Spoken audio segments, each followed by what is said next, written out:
नमस्कार दोस्तों, मैं अखिलेश एक बार फिर बच्चा आप सभी से जुड़ गया हूँ अपने चैनल पर। चलिए, उम्मीद करता हूँ आप सभी की होली अच्छी से रही और फिर से एक बार फिर से हम लोग अपनी पढ़ाई पे कंटिन्यू फिर से लग जाते हैं और अंतिम क्षण तक लगे रहेंगे जब तक नौकरी नहीं मिल जा रही। ठीक है, सिलेक्शन तुम्हारा अंतिम उद्देश्य होना चाहिए और पहला और अंतिम उद्देश्य क्या होना चाहिए? सिलेक्शन होना। चलिए अब देखो, आज हम लोग फंडामेंटल राइट का पूरा लेक्चर कर ही चुके थे। आज हम लोग क्या करेंगे बच्चा? आज हम लोग करेंगे डीपीएसपी यानी directive principle of state policy, यानी जो भाग 4 के अंतर्गत राज्य के नीति निर्देशक तत्वों के बारे में बात की गई, उनके बारे में जानेंगे। तो आज का हमारा टॉपिक क्या है बच्चा? DPSP, directive principle of state policy, DPSP. ठीक, जिसको हम हिंदी में क्या कहते हैं? राज्य के नीति निर्देशक तत्व, नीति निदेशक तत्व। ठीक है, और एक बार आप सभी से बता दें कि तुम खुद चैनल को सब्सक्राइब करो, यानी खुद तो सब्सक्राइब करना और साथ में 3 लोगों के चैनल को सब्सक्राइब भी करो। अकेले काम नहीं चलेगा, बहुत ज्यादा मेहनत हो रही है, गर्मी का समय आ रहा है, बहुत ज्यादा मेहनत रही, पसीना निकलेगा। ठीक है, तो इस पसीने का फल तुम्हें देना है। फ्री ऑफ कॉस्ट पढ़ाई जा रही है, जो सुविधा दी जा रही है, इसके लिए इतना कर दो। ठीक है, तो बच्चा जो directive principle of state policy है यानी राज्य की नीति निर्देशक तत्व है, इसका जो अनुच्छेद है बच्चा, आर्टिकल क्या है? अनुच्छेद बच्चा 36 से लेकर, हमारे कॉन्स्टिट्यूशन में 36 से लेकर 51 तक, यानी 36 से लेकर 51 तक भाग 4 के अंतर्गत, यानी बच्चा पार्ट 4 के अंतर्गत क्या बताया गया है कि हमारा संविधान जो है उसके भाग 4 के अंतर्गत राज्य के नीति निर्देशक तत्वों का वर्णन किया गया, जो 36 से लेकर यानी 36 से लेकर 51 तक आर्टिकल यानी अनुच्छेद में बच्चा वर्णित है। ये राज्य के नीति निर्देशक तत्व है क्या? पहले जानते व्हाट इज दिस डीपीएसपी। तो देखो, सीधी सी भाषा में जाने तो राज्य के नीति निर्देशक तत्व का मतलब यही है, एक राज्य को लोक कल्याणकारी राज्य बनाने के लिए, कुछ जो व्यवधानों को दूर करने के लिए, जो समस्याएं उनको दूर करने के लिए कुछ नियम की जरूरत पड़ती है, कुछ अधिकारों की जरूरत पड़ती है। इसी के लिए संविधान में भाग 4 के अंतर्गत क्या दिया गया? हमें दिया गया डीपीएसपी। जिस तरह से हमारे लिए मौलिक अधिकार भाग 3 में वर्णित किए गए, उसी तरीके से भाग 4 में क्या वर्णित किया गया? DPSP, directive principle of state policy है। ठीक है, डॉक्टर भीमराव अंबेडकर यानी डॉक्टर साहब ने क्या बताया? मौलिक अधिकारों को क्या बताया? संविधान की आत्मा बताई। उसी तरह ग्रेनविल ऑस्टिन ने, इन्होंने क्या बताया? डीपीएसपी को संविधान की क्या बताया? डीपीएसपी को बच्चा संविधान की क्या बताया? संविधान की आत्मा। अगर तुमसे क्वेश्चन पूछ ले कि संविधान की आत्मा ग्रेनविल ऑस्टिन के अनुसार क्या है, तो भाग 4 लगा के आओगे, पार्ट 4 लगा के आओगे, यानी अनुच्छेद 36 से 51 के बीच में जो चीजें बताई गई उनको क्या किया गया है? संविधान की आत्मा बताया। किसने बताया? ग्रेनविल ऑस्टिन साहब ने। ठीक है, अब बात करते हैं जो डीपीएसपी है ये कहां से लिया गया, क्या है, कैसे क्या है। देखो, तुमको पता है कि अपने संविधान में 1935 के अधिनियम से लगभग 60% चीजें ली गई, और वैसे भी कई सारी चीजें जो थी हमने दूसरे देशों के संविधान से अडॉप्ट किया है, यानी दूसरे देशों के संविधान से लिया है। और तुम्हें पता है कि ये चीज, जिसका लेक्चर मैंने पहले ही बढ़ा दिया था, कहां से क्या क्या हमने उधार लिया। ठीक है, जो रेगुलर बेसिस पे यानी जो प्रतिदिन बच्चे क्लास कर रहे हैं उनको इस चीज के बारे में पता है।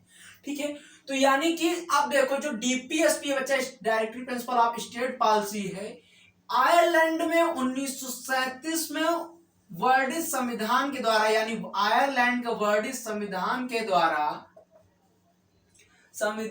द्वारा किसके बच्चा? किस देश के? तो आयरलैंड। कौन सा देश बच्चा? आयरलैंड। यानी आयरलैंड का जो संविधान है कब बना? 1937 में बना।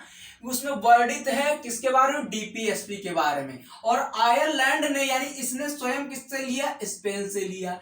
स्पेन के संविधान में डीपीएसपी के बारे में वर्णित था। उसके बाद 1937 में आयरलैंड ने लिया, और उसके बाद भारत ने किससे लिया? आयरलैंड से लिया। तो अगर तुमसे पूछे कि संविधान में जो भाग 4 है डीपीएसपी, हमने किस देश से लिया? तो आयरलैंड से। लेकिन अगर यह पूछे कि इसकी मूल कहां से है, यानी उर्जन कहाँ से है, उर्जित कहाँ से है, जगबन कहाँ से, जो भी तुम अपनी भाषा में कह लो, जन्म कहाँ से है, तो स्पेन से है। तो अगर तुमसे पूछ ले कि इस डीपीएसपी के जो जन्म हुआ कहाँ से हुआ, स्पेन से हुआ, लेकिन भारत ने कहाँ से लिया, आयरलैंड से लिया। 1937 में आयरलैंड का संविधान बना था, यानी कॉन्स्टिट्यूशन बना था, वहां से भारत ने इसको अडॉप्ट किया। ठीक है, इतनी बात समझ में आई। उसके बाद हम जानते हैं जो बच्चा ये डीपीएसपी है, directive principle of state policy, इसमें जो राज्य की नीति निर्देशक तत्व है, सीधी से मतलब है कि जो राज्य होगा, राज्य क्या होगा, इसको लागू करने के लिए जबरदस्ती लागू नहीं कर सकता, ना आप जबरदस्ती लागू करवा सकते हैं। दूसरी भाषा में या आम भाषा में क्या है, तो ये गैर न्यायोचित है, यानी कि आप इसको लागू करवाने के लिए सुप्रीम कोर्ट या हाई कोर्ट नहीं जा सकते हो। जिस तरह आप अपने फंडामेंटल राइट के हनन पे डायरेक्ट हाई कोर्ट और सुप्रीम कोर्ट जा सकते थे, यहाँ पे ऐसा कोई अधिकार नहीं है। हालांकि अनुच्छेद 37 के अनुसार हम कोर्ट जा सकते हैं, न्यायालय जा सकते हैं, लेकिन यह नहीं कि आप इसका आपका ये फंडामेंटल राइट है, ऐसा कुछ इसमें वर्णित नहीं है। यानी कि ये गैर न्यायोचित है, गैर न्यायोचित है, समझ गए। गैर न्यायोचित का मतलब यानी ये न्यायालय के द्वारा परिवर्तनीय नहीं है। परिवर्तनीय मतलब इसमें न्यायालय इंटरफेयर नहीं कर सकता। राज्य चाहेगा तो लागू करेगा, राज्य नहीं चाहेगा तो नहीं लागू करेगा, आप इस पे इंटरफेयर नहीं कर सकते। यानी कि इस पे न्यायालय का कोई अधिकार नहीं है, राज्य के ऊपर डिपेंड करता है, राज्य मतलब स्टेट के ऊपर। ठीक है, इसीलिए कहा गया डीपीएसपी मतलब directive principle of state policy, यानी जो स्टेट की पॉलिसी है, वो जो राज्य है उसकी पॉलिसी वो किस तरीके से निदेशक तत्वों के रूप में इसको वर्णित कर सकता है, और के ऊपर डिपेंड है। यानी सीधी सी बात समझ में आई कि देखो ये पृष्ठभूमि ही हमें सुननी है, ये जो कहानी बता रहे हैं यही तुम्हारे एग्जाम में पूछी जाएगी और कुछ नहीं। आर्टिकल सबको पता है, एक्सप्लेन हम भी कर देंगे और तुम पढ़ भी लोगे। ठीक है, इसलिए ये चीजें जाननी है। ठीक है, तो बच्चा जो हमारा कॉन्स्टिट्यूशन है उसमें जो डीपीएसपी भाग 4 में इसको 3 रूपों में बांटा गया। पहला रूप क्या बताया हमने, पहला रूप हमने इसको बता दिया समाजवादी। क्या बता दिया, समाजवादी। और दूसरा रूप हमने दे दिया गांधीवादी। कैसा दे दिया, गांधीवादी। और तीसरा रूप हमने दे दिया बच्चा बौद्धिक, बौद्धिक बौद्धिकवादी। ये बौद्धिकवादी यानी जो हमारा फंडामेंटल राइट को छोड़ के जो directive principle of state policy है, यानी फंडामेंटल राइट को छोड़ के मतलब क्या, तो देखो फंडामेंटल राइट में भी कुछ चीजें ऐसी होंगी जो समाजवादी होंगी, जो गांधीवादी होंगी, उन चीजों को हमें नहीं पढ़ना है। हमें सिर्फ यहाँ पे गांधीवादी और समाजवादी और जो बौद्धिकवादी है ये किसके अंतर्गत आती है, जो डीपीएसपी यानी राजनीति निर्देशक तत्व के अंतर्गत आती है, जो अनुच्छेद 36 से लेकर 51 के अंतर्गत है, उन सभी चीजों को पढ़ना है। तो बच्चा कुछ अनुच्छेद ऐसे होंगे जो समाजवाद को अंतर करेंगे। अच्छा, समाजवाद का मतलब क्या है, समाजवादी का मतलब सीधी सी बात है कि वो सारी चीजें जो समाज में आर्थिक और न्यायिक रूप से एक लोक कल्याण के लिए, एक समाज के कल्याण के लिए कार्य करे, वो कौन सी चीजें होंगी, समाज कल्याणी। जैसे कि क्या हो गया कि जो भी अनुच्छेद या जो भी आर्टिकल समाज के कल्याण के लिए एक आर्थिक रूप से, समान रूप से, न्यायिक रूप से जो भी चीजें होंगी वो क्या करेंगे, समाजवादी के अंतर्गत आएंगी। अब गांधीवादी क्या है, तो बच्चे जैसे अनुच्छेद 40 है, अनुच्छेद मैंने ग्राम पंचायतों का गठन में शुरू से बताते आ रहा हूं, अपने पहले लेक्चर से बताते आ रहा हूं। गांधी जी ने कहा था अगर आपको भारत को जानना है तो गांव के भ्रमण करें, भारत के गांवों का भ्रमण करें, आम जनता से मिलें, तो आप भारत को जानेंगे। ये जो आर्टिकल जैसे 40 हो गया किसके, गांधीवादी का, ऐसे कई सारे आर्टिकल होंगे जो गांधीवादी विचारधारा से होंगे। और बौद्धिक विचारधारा यानी जो स्वतंत्र रूप से विचार करने के लिए होंगे, जो बौद्ध रूप से होंगे, यानी जो आपकी बौद्ध यानी माइंड की तर्क शक्ति को देखने के लिए होंगे, वो अनुच्छेद क्या होंगे आपकी, कौन से होंगे, बौद्धिकवादी। यानी सीधी सी भाषा में क्या है, तो समाजवादी मतलब जो समाज को इंडिकेट करे, गांधीवादी मतलब जो गांधी जी के विचारों को इंडिकेट करे, और बौद्धिक का मतलब जो बौद्ध को मतलब वो वाले बौद्ध नहीं, बौद्धिक रूप से यानी बुद्धिमत्ता के रूप से इंडिकेट करें। ठीक है, तो अब हमें क्या देखना है, एक चार्ट के माध्यम से हम समाजवादी बताएंगे पहले कौन कौन से आर्टिकल हैं, फिर उसके बाद तुम्हें बताएंगे कौन से गांधीवादी हैं, फिर कौन से बौद्धिकवादी हैं। एक चार्ट के माध्यम से समझते हैं। और ये जो समझाने जा रहे हैं ये कौन से हैं बच्चे, ये समाजवादी हैं। देखो हम यहां लिख दे रहे हैं समाजवादी, ये यानी जितने भी आर्टिकल ये बताएंगे बच्चे ये कैसे होंगे, समाजवादी। तो देखो समाजवादी मतलब जो समाज के लिए कार्य करे, यानी जो पूरी समाज के लिए कार्य करे वो कैसे होंगे, समाजवादी। ठीक है, समाजवादी। और पहले आर्टिकल यानी 36 में क्या बताया, राज्य की परिभाषा, यानी जो राज्य है, राज्य वर्ड स्टेट की बात की गई है, वो क्या है, राज्य की बात की गई, राज्य सरकार, स्थानीय सरकार, प्राधिकरण, यानी ये जितने भी अंतर्गत आते हैं वो किसके अंतर्गत आते हैं, आर्टिकल 36 यानी राज्य की परिभाषा, डिफिनेशन ऑफ स्टेट, यानी जो स्टेट है उसके अंतर्गत क्या क्या आएंगे, तो राज्य सरकारें आएंगी, स्थानीय सरकारें आएंगी। स्थानीय सरकार का मतलब जो जैसे जिला परिषद हो गया, जिला परिषद मतलब जैसे जिला तुम्हारे यहाँ का जिला हो गया, ठीक है, या प्राधिकरण, जो भी प्राधिकरण होंगे, ठीक, ट्रिब्यूनल होंगे, वो सब अंतर्गत आएंगे। ठीक है, उसके बाद अनुच्छेद 36 में अनुच्छेद 36 में राज्य की परिभाषा हो गई। उसके बाद 37 में क्या बताया गया, अंतर्विष्ट तत्वों को लागू करना है, यानी कि डीपीएसपी में 36 से लेकर 51 तक जितने भी चीजें बताई गई हैं उनको लागू करना, वो पावर कौन सा आर्टिकल देता है, वो आर्टिकल 37 देता है। यानी सीधी सी भाषा में कहें तो जो अनुच्छेद 36 से लेकर 51 तक जितनी भी बातें कही गई हैं उनको लागू करना राज्य का ये क्या होगा, दायित्व होगा, उनको लागू करना। ये किस अनुच्छेद के अंतर्गत दिया गया, अनुच्छेद 37 के अंतर्गत। ये तो 36 और 37 समझ में आया कि यानी मुख्यतः ये चीजें पावर दी जा रही है। ठीक है, लेकिन अब जो पूरी कहानी शुरू हो रही है समाजवादी, ये समाजवादी कहानी आर्टिकल 38 से शुरू हो रही है। आर्टिकल 38 में क्या, अनुच्छेद 38 में क्या, राज्य लोक कल्याण के लिए, यानी लोक कल्याण यानी सभी नागरिकों के लिए सामाजिक, न्यायिक और आर्थिक व्यवस्था बनाए रखना, यानी जो राज्य की जिम्मेदारी है कि वो सभी लोगों के लिए, चाहे महिला हो, चाहे पुरुष हो, चाहे बच्चा हो, चाहे जो भी हो, उन सभी के लिए, ट्रांसजेंडर यानी कोई भी इंडिविजुअल, उनके लिए कैसी सामाजिक यानी सोशली न्याय मतलब जस्टिस, जुडिशियल और इकोनॉमिक यानी आर्थिक व्यवस्था को बनाए रखना। ये अनुच्छेद 38 कैसी दिखा रहा, समाजवादी विचारधारा, कैसे दिखा रहा, समाजवादी विचारधारा। उसके बाद 39 में क्या है, सभी नागरिकों को पर्याप्त साधन, ठीक है, पर्याप्त साधन उनको चाहिए, पर्याप्त साधन यानी जीवन यापन के लिए उनको पर्याप्त साधन, ये राज्य की जिम्मेदारी है। समान वेतन, समान कार्य के लिए समान वेतन। भौतिक संसाधन का समान वितरण, यानी जैसे भौतिक संसाधन जो भी है उनको समान वितरण, जैसे सरकारी बस चल रही तो वो चाहे गरीब हो चाहे अमीर हो सबके लिए समान है। ठीक है, स्वास्थ्य विकास का अवसर, और जो भी स्वास्थ्य जिनका भी कमजोर है उनके विकास के लिए अवसर, यानी सारी चीजों के लिए समान अवसर, यानी सीधी सी बात है, सारी चीजों के लिए समान अवसर की बात कहां पे कही गई, अनुच्छेद 33 में, अनुच्छेद 39 में। अनुच्छेद 39 में क्या कहा गया, यानी जो सभी नागरिकों को पर्याप्त साधन, समान वेतन, भौतिक संसाधन का समान वितरण और स्वास्थ्य विकास का अवसर, ये अनुच्छेद 39 में कहा गया। और वही अनुच्छेद 39 का में क्या कहा गया, 39 का में क्या कहा गया, समान न्याय एवं गरीबों को निःशुल्क विधिक सहायता, यानी कानूनी विधिक सहायता कैसी होगी, निःशुल्क, समान न्याय एवं गरीबों को, समान न्याय के लिए और लोगों को और गरीबों को निःशुल्क विधिक सहायता उपलब्ध कराना, किस अनुच्छेद के अंतर्गत है, 39 का के तहत। यानी जो ये का है इसका मतलब कुछ जोड़ा गया होगा, किस संविधान संशोधन जोड़ा गया तो मुझे बताओ, क्योंकि मैं अमेंडमेंट की सीरीज पूरा पढ़ा चुका हूं, तुमको बता चुका हूं। ठीक है, जाके देख लेना फिर बताना। ठीक है, यानी 39 का जो है समान न्याय एवं गरीबों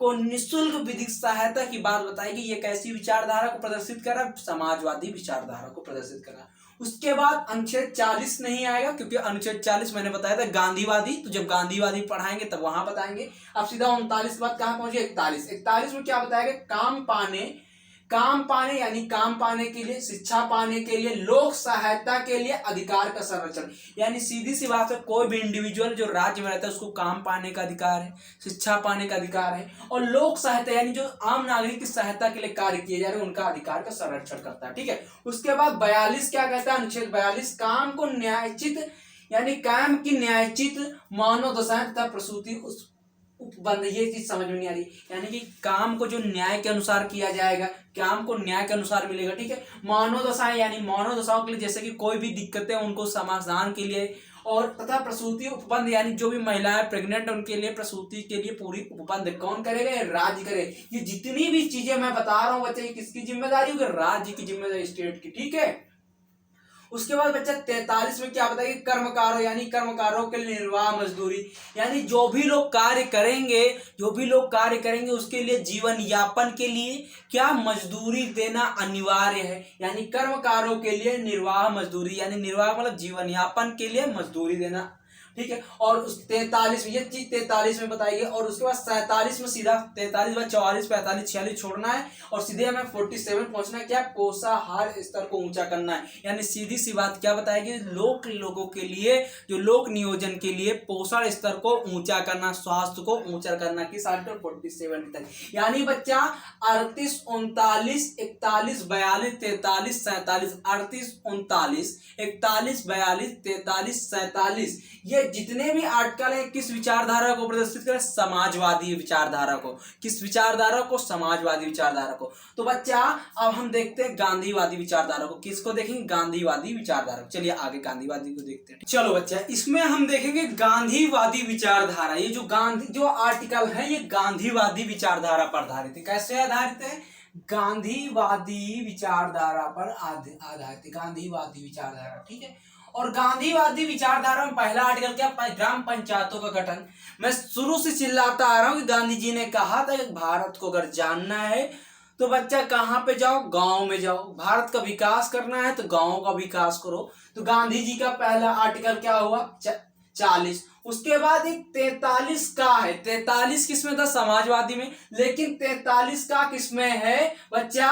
43 का किसमें है? गांधीवादी। और इसमें क्या बताया कि सहकारी के आधार पर कुटीर उद्योगों को, यानी जो सहकारी समितियां होती हैं उनके आधार पर कुटीर उद्योगों के, यानी छोटे जो ग्रामीण स्तर पे उद्योग होते हैं उनको प्रोत्साहन करना। कुक्कुट पालन को, जैसे मत्स्य पालन को, इनको क्या? प्रोत्साहन करना। और ये 97 अमेंडमेंट के द्वारा ऐड किया गया था। कौन सा अमेंडमेंट के द्वारा? 97 अमेंडमेंट के द्वारा बच्चा इसको ऐड किया गया। यानी जो बच्चा सीधी सी बात है, जो कुक्कुट पालन है, मत्स्य पालन है, ये किसके अंतर्गत आता है? गांधीवादी के अंतर्गत आता है। कैसे आता है? क्योंकि गांधी जी चरखा का प्रोत्साहन कर रहे थे कि नहीं कर रहे थे, यानी ग्रामीण स्तर पे जो ग्रामीण उद्योगों को प्रोत्साहन करना गांधी जी के अंतर्गत आता है, ठीक है। दूसरी बात क्या बताइए? आर्टिकल 46 में क्या बताइए? अनुसूचित जाति यानी एससी, अनुसूचित जनजाति यानी एसटी, और समाज के कमजोर वर्ग के शैक्षणिक एवं आर्थिक हिस्सों को प्रोत्साहित करना। ये किसमें है? गांधीवादी विचारधारा में। यानी आर्टिकल अनुच्छेद 46 में क्या कहा गया?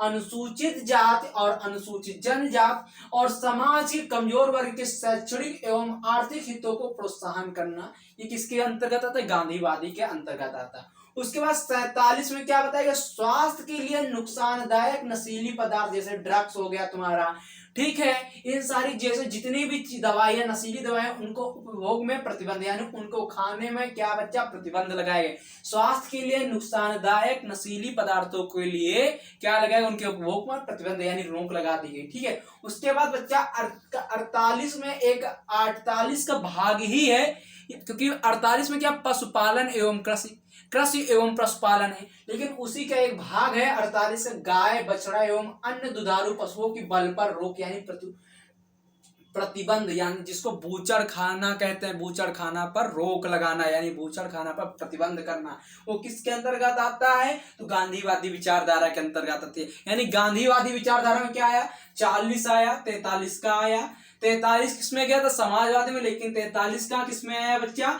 गांधीवादी में। कौन सा अमेंडमेंट? 97 अमेंडमेंट या 97 अमेंडमेंट के द्वारा आया। और उसके बाद 46 है, 47 है और 48 का कह लो, इसको 48 का कह लो, ठीक है। का कह लो, खा कह लो, बस ये समझ लो। 48 में जो गांधीवादी है, सीधी सी बात से समझो बच्चा, जहां पर समाज की बात होगी वो समाजवादी के अंतर्गत आएगा। जहां पे विचारधारा की बात होगी, जो लोगों के हित के लिए होगा, वो गांधीवादी विचारधारा हो जाएगी, ठीक है। अब हमें क्या देखना? बौद्धिक विचारधारा के अंतर्गत क्या था। तो बौद्धिक विचारधारा के अंतर्गत क्या था, उसको हम अगले चार्ट में, चलिए आगे अगले चार्ट में, ठीक है। चलो बच्चा, इसमें हम क्या देखेंगे? बौद्धिक सिद्धांत। इस चार्ट के माध्यम से देख रहे हैं बौद्धिक सिद्धांत। देखो लिख दे रहे हैं, जो बौद्धिक का मतलब बुद्धि वाला है तुम्हारा, बौद्धिक सिद्धांत, यानी कि बौद्धिक सिद्धांत क्या हो सकता है उस हिसाब से देखें। चलो देखो, बौद्धिक सिद्धांत के अनुसार देखें। पहले क्या बताया? समाजवादी। दूसरा क्या बताया? गांधीवादी। तीसरा क्या? बौद्धिक सिद्धांत। बौद्धिक सिद्धांत का मतलब देखो, अब तो एक चीज समझ में आ रही होगी ना तुम्हें, कि जो समाजवादी का मतलब वही चीज है जो समाज के हित के कार्य कर रही है। गांधीवादी मतलब वही है जो गांधी जी के विचार के कार्य कर रही है। और बौद्धिक का मतलब वही होगा जो बौद्धिक तुम्हारे बुद्धि के हिसाब से काम करेगा, ठीक है।